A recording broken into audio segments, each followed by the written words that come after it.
See, everybody wants to talk about the joys of motherhood, but nobody see the pains. Nobody wants to talk about the pain.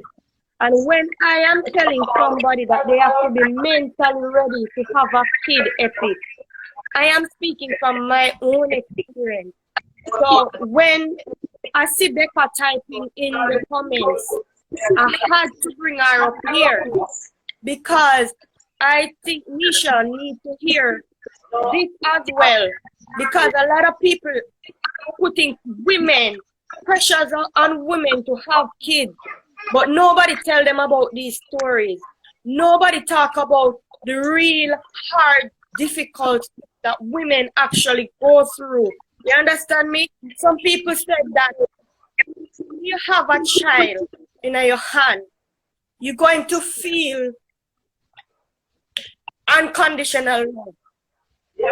And I know a lot of people going to judge me for this, but when my son was born, that unconditional love what a lot of women talk about, I didn't feel it. All I felt was love.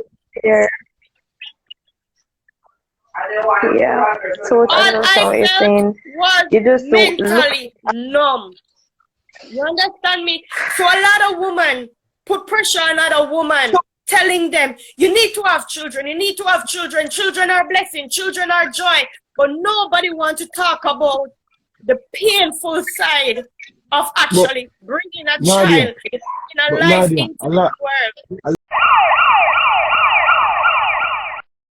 Becca, good night. Welcome. Me see a type of whole heap of something there about your story and your experience, and me ask you if you would like to share it, and you say yes. So start from the top for me, because I think a lot of people wasn't reading your comments the way I was reading your comments. Yeah, I was reading them. Yeah, I was reading your comments. Your comments really interest. You hearing me properly? I have a real interest in your story. So could you please share it with us, please? Thank you. All right, not a problem. You hearing me correctly? You hearing me properly? All right, so I started about the postpartum. As I had my son pretty early, so the father wasn't in his life at all. I had to do it on my own. My mama was overseas, so my grandma was here, but I'm the only grandchild that she has around her. So the fact that I got pregnant right out of college, it was disappointing for her. And that's the one thing I didn't want to do, to disappoint her. So I became, sorry, I'm getting really emotional. Take your time, Becca. We are family here. You know we are right here. Take your time. Take your time. Yeah. Take your time, dear. So I became independent fast. I tried my best to do everything that I had to do for my child without asking anybody for anything. Maybe that's not the way I am now, because I found that I don't like ask people for anything. I don't want the mistake of anyone in their lifetime saying my son got this because of them. No, that word that ticked me off. So I tried my best to do everything that I had to do as a woman and as a mother, to do what I had to do to make sure he was okay. When he was crying, as mom would say, he's crying, his diaper changed, he's fed, he's crying, and I don't know, it still affects me now because I'm not over it. It's not something you can get over, something you learn to control and handle. When he cries, and I don't know why he's crying, I was like, am I doing something wrong? What could I do better? I don't know what to do. I am disoriented. I'm like confused. I would just look at him and I would just, the two we are crying. You are crying, I don't know why you are crying. Well, make us start crying too. It was such a hard thing to deal with to this day. And I got pregnant early this year in February. And I didn't know I was pregnant because with my son, I still saw my menstruation. So I still was seeing my period and I was not aware that I was pregnant. So something was off, felt like something was off with me. So And I don't know if anyone knows about Marfan syndrome. I have Marfan syndrome. You can Mm-hmm. Google it. So I was like, okay, I'm sick. So I need to go to the doctor because I'm not like how I feel. When I went to the doctor said, something is off. Like, all right, me not like the sound of that. So what they said, go run a blood test, do a urine test, do all of that. So I did all that and came back positive that I was pregnant. I was out of it because twin and triplets runs in my family. So me I said, Jesus Christ, oh my day I just I get my life back on track and this go back sleep me for 6. So when I went and did my first ultrasound, doctor, you know when you had the ultrasound you're nervous and doctor say, So my heart started to increase and I was like, Jesus Christ, no, what this now? What kind of problem this palm my soul? And doctor say, you're pregnant with triplets. I was like, come again? Triplets. Come again? Yes, and it was the first time I was having sex for a very, very long time. So I was like, Jesus Christ, triplets on top of the one on my house. So I said, all right, now what am I going to do? Damn. What am I really going to do? Go and I reach about 10 weeks and my ultrasound was supposed to be 12 weeks, but it was 10 weeks. I was like, no, I felt off. Something keep resonating with me. Go to the doctor. Go to the doctor. Go do an ultrasound. You have health card, go on, do it. So I follow my mind at that Tuesday morning and I went to the doctor. So all right, now I'm happy. When I went and the doctor said, sorry to inform you, but she's not seen any fetal movement at all for any of the 3 babies. Wow. So I was Take your time, mommy. Take your time. so I was, you sure? You sure? You don't want to try a different position? You don't want to go the vaginal way, 'cause you know you have a long tube that they place in the vagina just to check heartbeat. You don't want to go the vagina way, like you don't want to that. I was just throwing questions and I was just trying to get some answer or some other way for this to feel normal for me to accept the fact that I wasn't elated, got elated, was ecstatic, start buying things online to know how to return them and telling the father of my children that I'm no longer pregnant. It was something that broke me as a woman. I didn't know. I started to blame myself at one point, say, all right, now, what did I do to make this happen? I kept those thoughts to myself. However, when I called him right after that, because me and my best friend went to the ultrasound, and when the lady told me, I wrote down in the restroom in the ultrasound place, and I told her to call him, and he said, "Oh, okay," and he hung up. Huh? Wow. I was, Wow.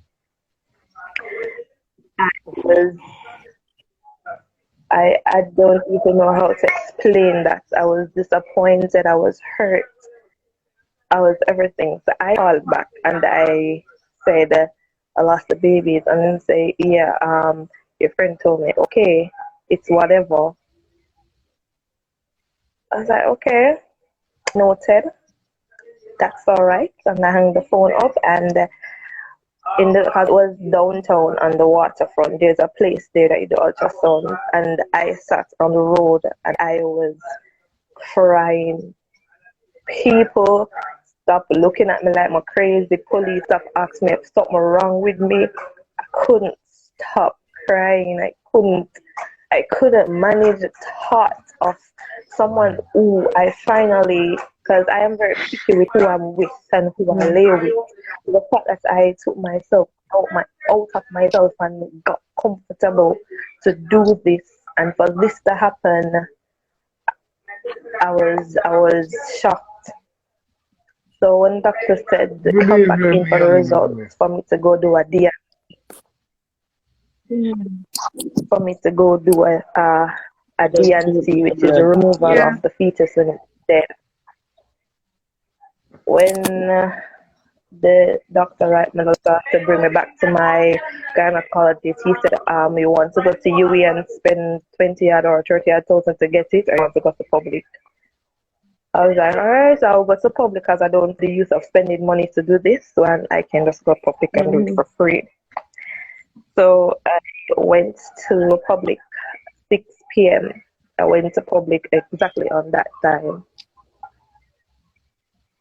When I went to public, I sat in casualty up until 11 p.m. because I wasn't bleeding or anything until about 9 p.m. I had to sit on a chair with the IV taking blood out of my hand and in my hand giving me liquid and fluid from 6 p.m. to 11 p.m. I was like, what? Like, how long? And any, you know, some crazy. So when you realize the 11 p.m. come and nobody now move me start feel cramps and this is not a normal thing to me. I don't know what the hell. So I start get sick. I start get real nasty. I start get real out of order. Then a nurse is gonna say to me, I'm not the one that puts it in this situation. Wow.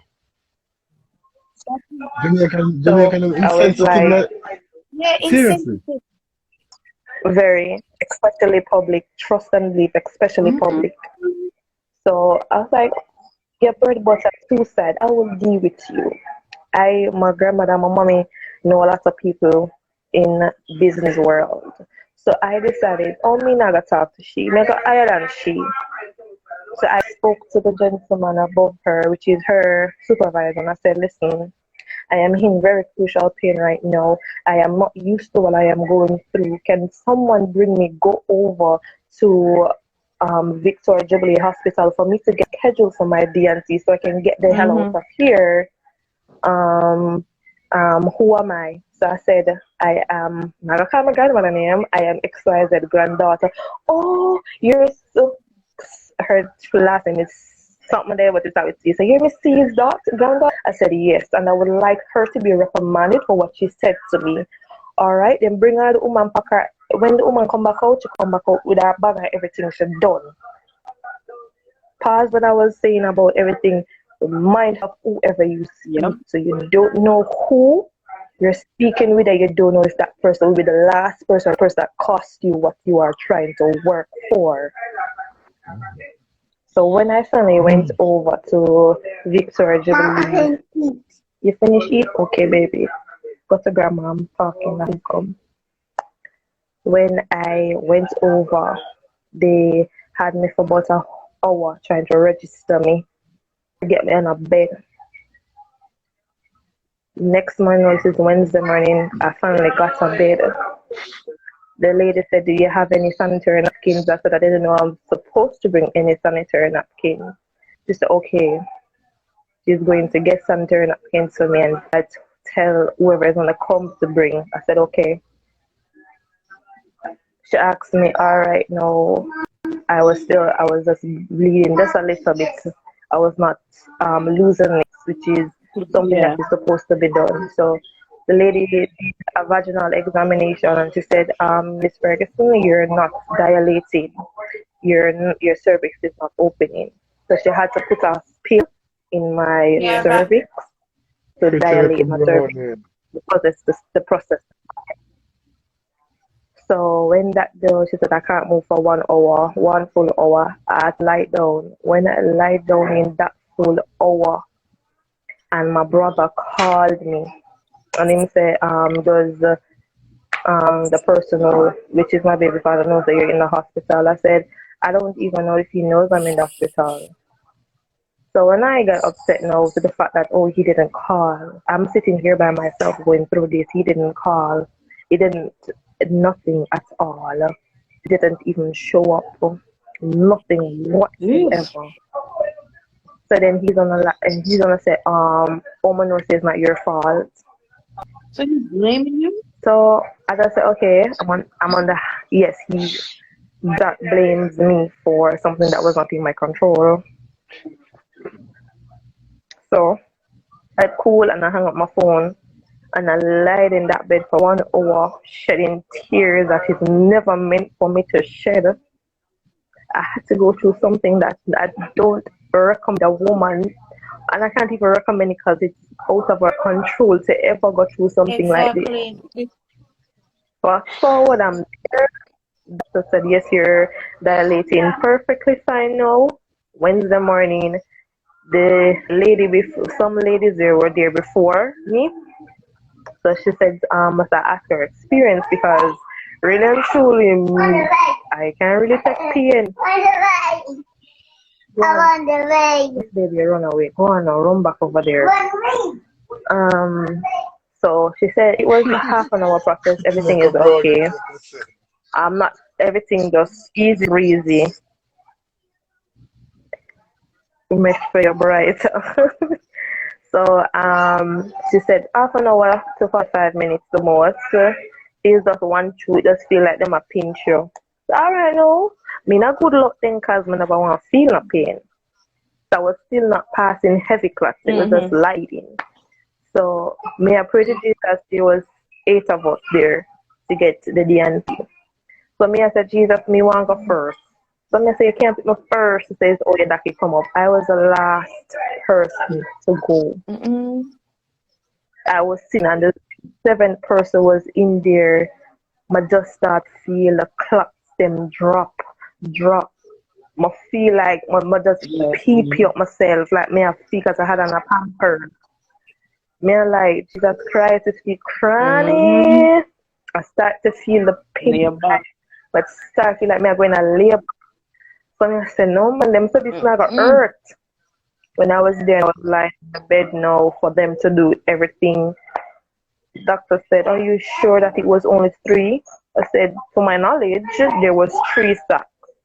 So them said, no, there were 6 in total, 2 in each sack. 6, baby? Bumbo. Yes. Bumbo. So then I know it wasn't my fault because I didn't have any space. I don't think he even knows it's that amount because I didn't tell him. We did speak afterwards and I didn't tell him the experience. I didn't even tell him that it was that amount. If he's under, then maybe my sister that amount, but it's not. I didn't tell him. So when the doctor said, no man, it took me legitly about 50 minutes.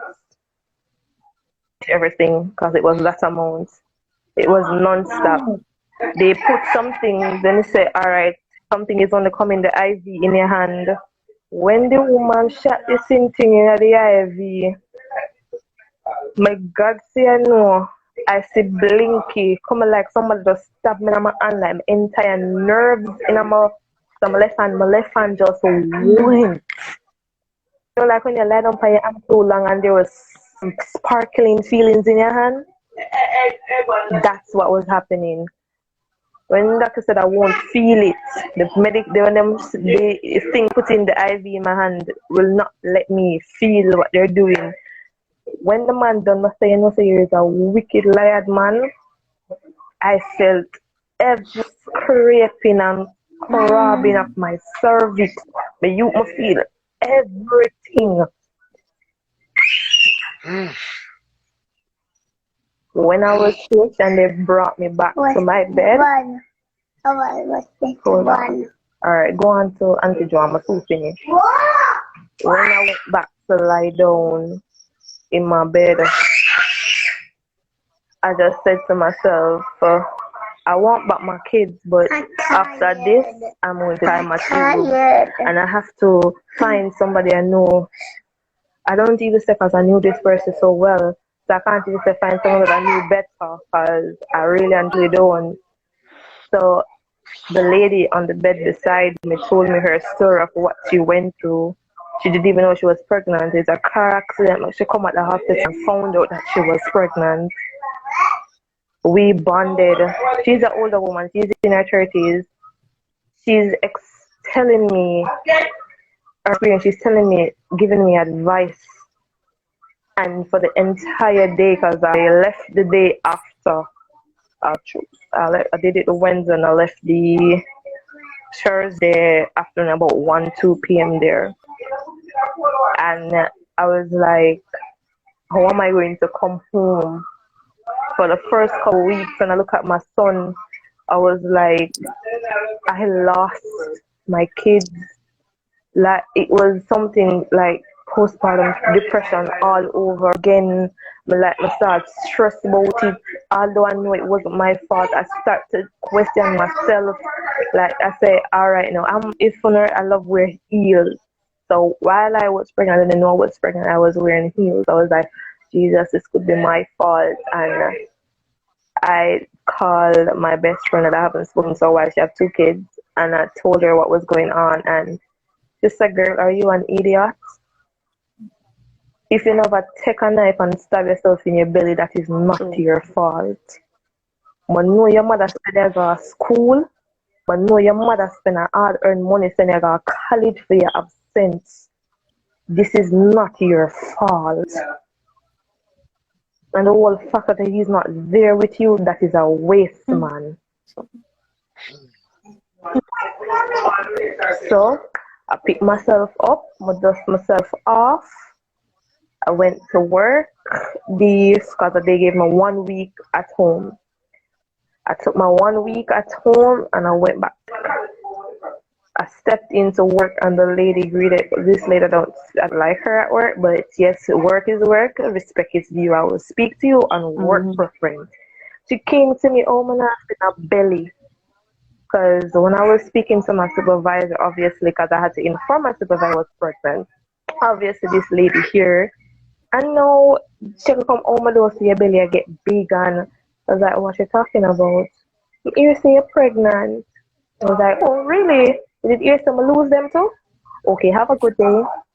I'm going to walk away. Epic, and this is the reason why when Momo is talking about certain things, I had to disagree.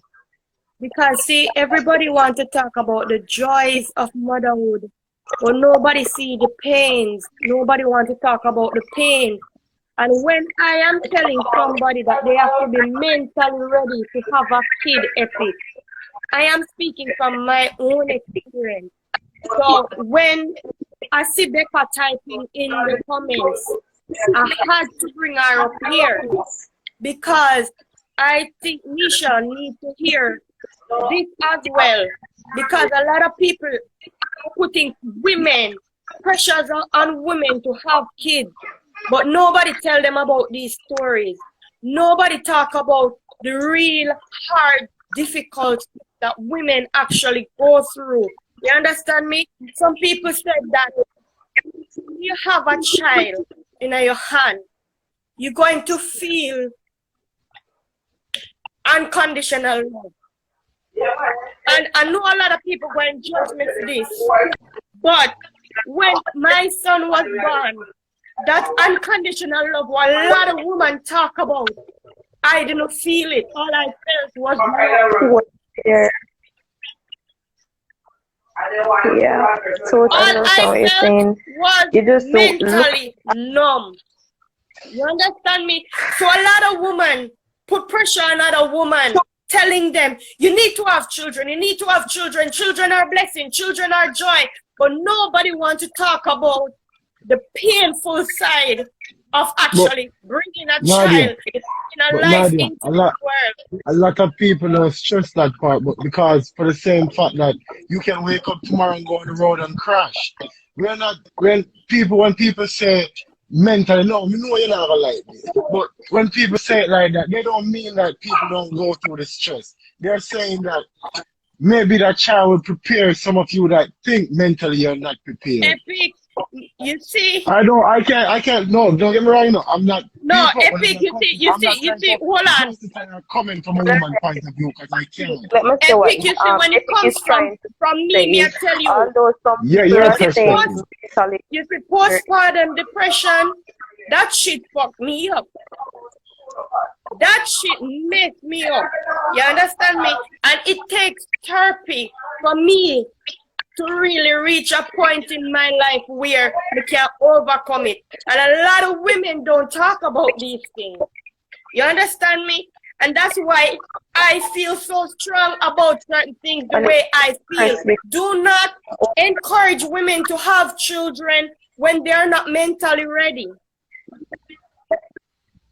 And a lot of people put society put a lot of pressure on women saying, oh, if you're not a kid, you're a barrel, and oh, if you're not a kid, you know, put blessing in this world, and your life now go blessed, and children are blessings, and they speak these things into people, Epic, but nobody talks about these sad parts of really and truly bringing a child in the world.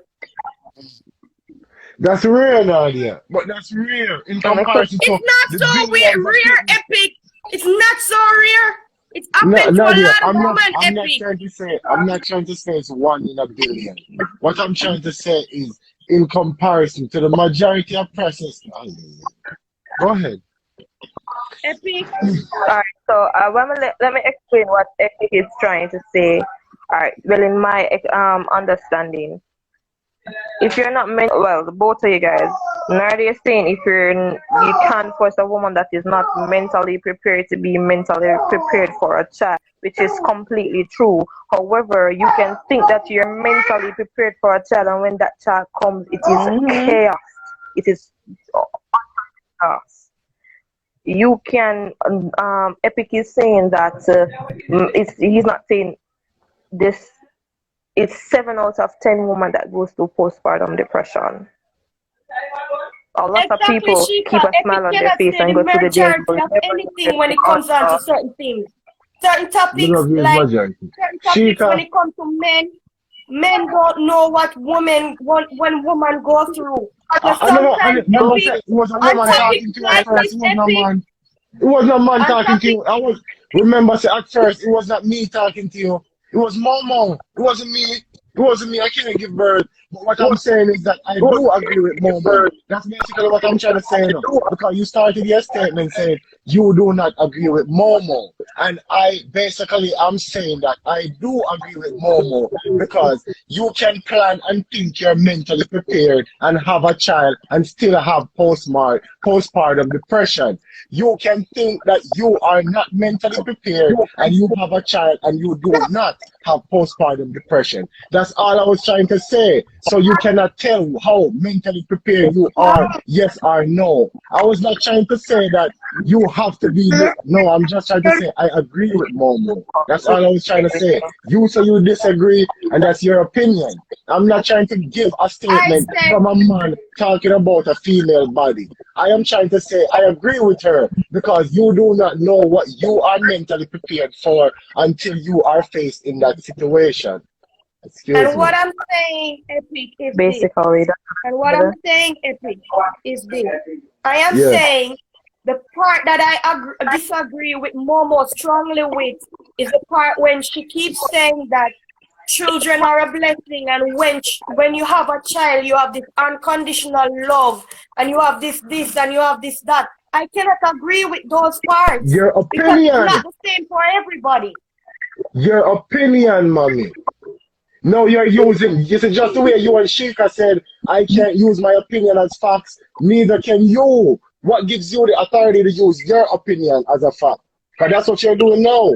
You're saying, but Momo, you her opinion as a fact. So, she's saying when you bring a child into the world, you experience a joy that you never felt before.